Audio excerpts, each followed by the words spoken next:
In this episode of Connections, we will look at Equal Opportunities and Diversity Working Group. For the start, we asked a couple of our colleagues what they thought about equal opportunities and diversity in RDG. The overall situation, I think, is very positive. IMSO is also in the lead in several areas, particularly in the help that ICT can extend toward disabled people. Il y a l'aspect relationnel qui se passe très bien à l'IMSO.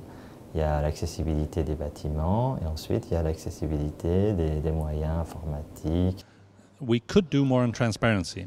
Dans la hiérarchie, je trouve qu'il manque de femmes. Je pense qu'il y a encore beaucoup de progrès à faire, pas seulement sur les femmes, mais aussi sur peut-être la diversité des origines ou des choses comme ça. Et que le travail devrait être jugé sur pièce et pas sur l'apparence. Il faut changer les mentalités et il faut que les managers eux-mêmes portent le message et montrent l'exemple. Well, I would just say that we need to take this very seriously because it's not going to just fix itself on its own. Further improvements are necessary. The most important thing is further raising awareness and integrated equal opportunities with well-being, for instance. We asked former chairs Megan Richards and Antti Peltomäki and heads of subgroups what equal opportunities mean to them and which issue their subgroup dealt with.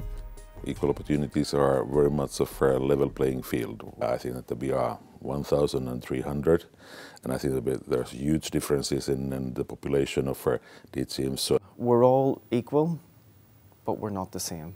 Equal opportunities means giving every individual the opportunity to contribute their best to the organisation. Making sure that everyone has the opportunity to work in an open and accessible environment. Equal opportunities and diversity is about harnessing the diverse range of talent that we have in our DG. We have talents that are different, and the combination of the strengths of the different people in the team make the added value. And what you need is find people that can harmonize together.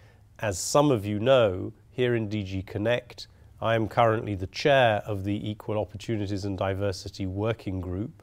So we really want to understand how diverse a group we are in the DG and to take advantage of that. Everybody's talents, all of our talents have to be available, have to be supported, have to be respected here in this DG.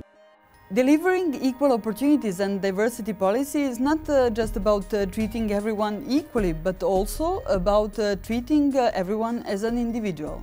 ICT and technology usually is a very male type of the policy field, and of course perhaps that's why we have always been a bit looking at how we really make that kind of open for, let's say, our female colleagues. The current target for senior management is 25% women, which is nice, but I think we could probably increase that target over the longer term. The other aspect of equal opportunities, as I mentioned before, is issues relating to disability. I'm not sure that all the facilities in all the buildings are sufficiently adapted and amenable to people who have physical disabilities. So I think that's another aspect that we could perhaps work on a bit more in the future.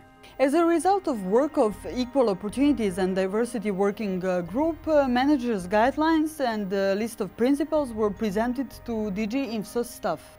The purpose of this document is to demonstrate the commitment of the management to the equal opportunities and diversity in the DG.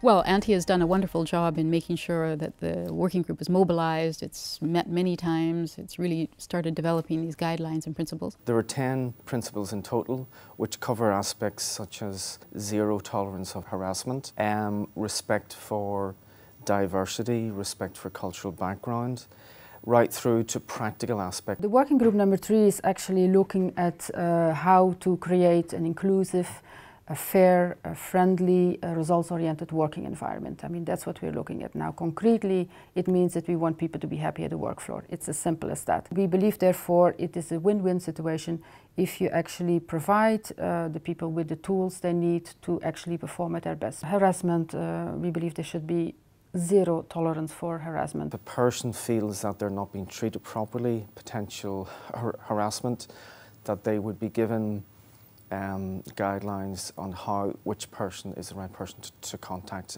We're also looking at how to have a modern equipment to actually be as flexible as possible in our working environment. There's a principle of reciprocity, which means that each individual then can get the most from the organisation, that they can grow in their job and that they can evolve.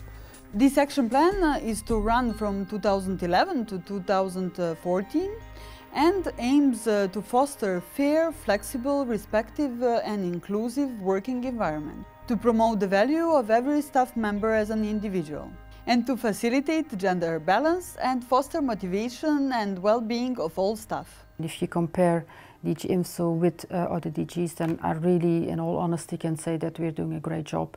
And I think this is mainly due to a great team, a well-being team that we have in Orwarn. So we're obviously working very closely together with them, and we also are contributing to the staff engagement.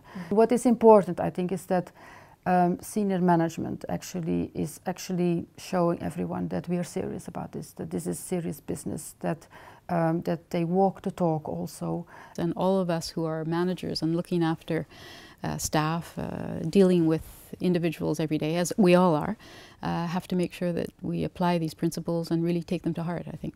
I would like to say that the signing of the principles by managers, senior managers and heads of unit, is the end of the first phase, but in reality it's just the beginning of the work, because I feel that this document is probably one of the most important documents that the management will ever sign in this DG.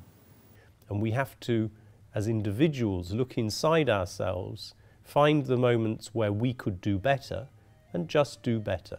If I and you and every other colleague made a small improvement, then our DG Connect world would be a better place for us and a better place for those who we serve.